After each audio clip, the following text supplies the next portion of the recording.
কুয়েতের একটি আমেরিকান বিমান ঘাঁটিতে ইরানের ক্ষেপণাস্ত্র হামলার সময় একটি মার্কিন যুদ্ধ বিমান বিধ্বস্ত হয়েছে। ভিডিও ফুটেজে দেখা যাচ্ছে যে মার্কিন আলী আল সালেম ঘাঁটি থেকে 6 মাইল দূরে একটি মার্কিন F-50E স্ট্রাইক ইগলের ইঞ্জিনে আগুন ধরে যাচ্ছে। বিমানের পাইলট বেরিয়ে নিরাপদে অবতরণ করছে বলে মনে হচ্ছে। পরে স্থানীয়রা তাকে সহায়তা করছেন। অস্ত্র ব্যবস্থা পরিচালনাকারীর অবস্থান অজানা। জেটটি ইরানের ক্ষেপণাস্ত্রের আঘাতে, বন্ধুত্বপূর্ণ মার্কিন বিমান প্রতিরক্ষা রকেটের আঘাতে নাকি কারিগরি ত্রুটির কারণে ভূপাতিত হয়েছে তা জানা যায়নি।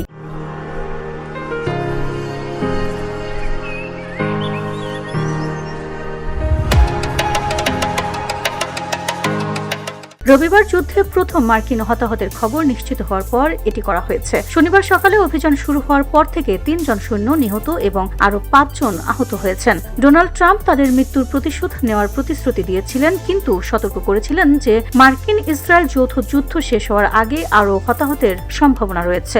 ইরানের সর্বোচ্চ নেতা আলী খামেনির হত্যার প্রতিবাদে হিজবুল্লাহর প্রতিশোধমূলক হামলার প্রতিক্রিয়ায় ইসরায়েল লেবাননের হামলা চালানোর পর সোমবার যুদ্ধ আরও বিস্তৃত হয়েছে। VOD Bangla news desk.